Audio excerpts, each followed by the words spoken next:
So what do you think about the season so far this year?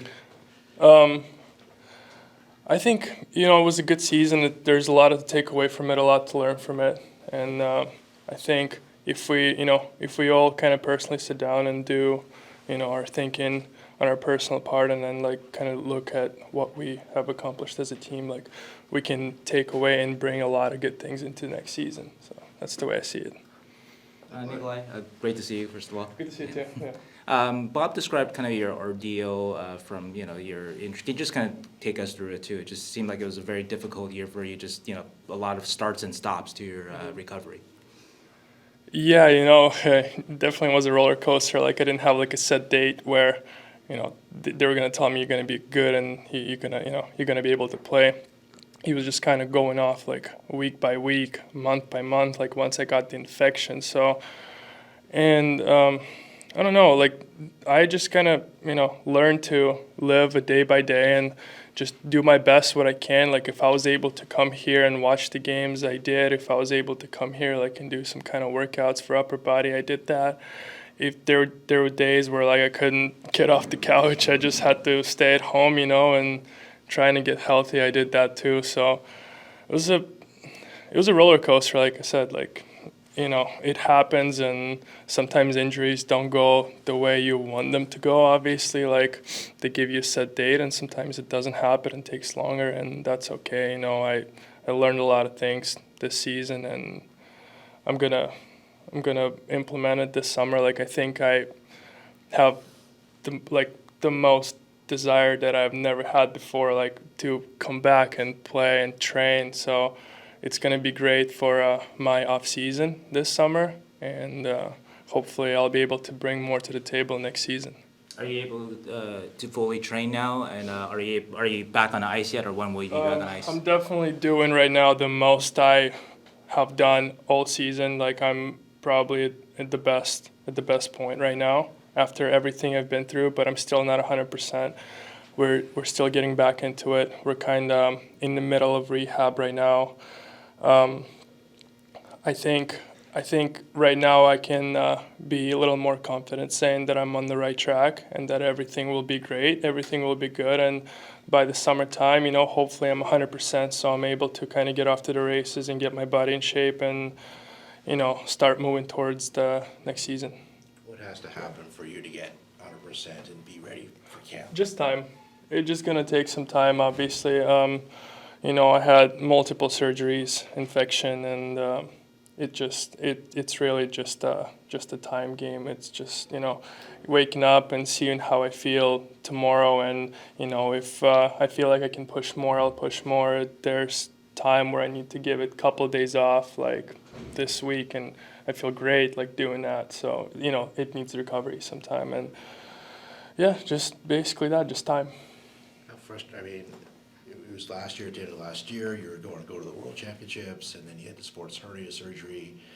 It's just been a whirlwind year. I mean, how do you feel? How do you kind of do you dwell on it? How do you feel about it?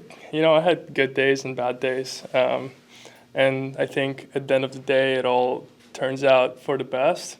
And I try to take as many positive things as I can from it. It's also a good lesson for me. There was a lot of things to take away from from this whole season, and I also I liked and enjoyed, I think, watching the game from the other side, from the stands, and seeing what it actually looks like what the because when you're in the game, when you're playing every day, like you're just focused, like you're so into it. When you're kind of like on the sidelines, like you see the game a little bit different, which was also a good thing for me. But yeah, just trying to take away the best from it and move on. Can you say what your surgeries, what they were for, and when did you have them? You said multiple. Yeah, so it was just groin injuries. I don't want to go like in detail too much into it, but it was pretty much just some groin injuries and infection. I think the infection was the main part. So everything is like, I feel good, I feel great. It's just the infection was the one that kind of knocked me down for a while, and that's, I think, where I felt the worst. How That was the worst point. That lasted for 12 weeks, so I was on like heavy antibiotics for 12 weeks. That was the worst part, I think. But you know, that kind of stuff, it's gone now. It's out of my body, so I'm happy about it, and just can't wait to get back to work. When did that begin, the infection? Do you remember? So it began end of October. Okay. That's when it started, like November 1st. So, while you're sort of nursing through a lot of this and you're seeing 8, 9, 10 players at sometimes on the injured list, and how was that like, seeing so many injuries in a team? Wait, could you repeat your question? Sorry. There were at times, there were 7, 8, or 9 Yeah. players on the injured list, and you're nursing injuries yourself, and how was that like, having so much of the team sort of dealing with Yeah, injuries? great question. I was thinking about that too. That's what I was able to see, from the sidelines. Kind of, it looks like we, when we had all of our guys, like all the main guys in the lineup, and, it takes time for team to kind of come together and start producing together. But then you have guys like in and out on a daily basis. It's tough. It's tough for the players. It's tough for the coaches. It's tough for like the whole organization, especially even for Barracuda. Like you can see it affects like the whole organization. But seeing guys work 100% and giving it their all, like even the guys that are playing and the guys that are in rehab, like you see Mario, like he has a surgery, he battled back, he still came back into the season, played like it's amazing, and it shows that everybody is is here to compete and give their best. And yeah, like you said, it does affect the team result at the end of the day when you don't have a solid group that's playing together for a while, when you have guys like moving in and out like that at that kind of amount, like 6-7 guys on the injured list, that it's never good. It's never a good thing. Based on how you're feeling and progressing, is the projection that you'll be ready for training camp? Yeah, a projection is there, and they had that same projection in exactly a year ago in May, and there's just just hope. It's there. I hope I'm ready at this point. I don't want to say that I will be, and I don't want to say that it will happen, but as of now, I feel like it will, and I feel great right now. So. You talk Yeah. about the takeaways from this year. What were a couple of the key, lessons, things you learned from this season for yourself?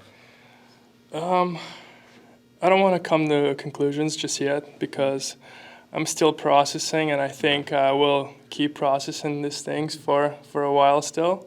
I kind of, I have some on my mind, and then every day there's something else that comes in. Like once I start to remember like what I went through, and there's still, the season just ended, so there's a lot to look at, and then put it on the shelves basically, and then kind of piece it all together, and then I will have a better answer going into next year, I'll say. That's Yeah. your opening night when you're Yeah. back. Definitely. Do you head back to Scottsdale now for the most part, or? I will head back to Scottsdale later in May, but for now, the way I see this is I gotta stay here and make sure I'm healthy and I'm 100% before I head back into training. So yeah, I'll probably be here till the end of May, and then we'll make a decision from there. And you think July as far as getting back on the ice, or is there a specific time? There's no specific time. It's just about of how I'm feeling, and I mean, I'd love to get on the ice today, but if I wake up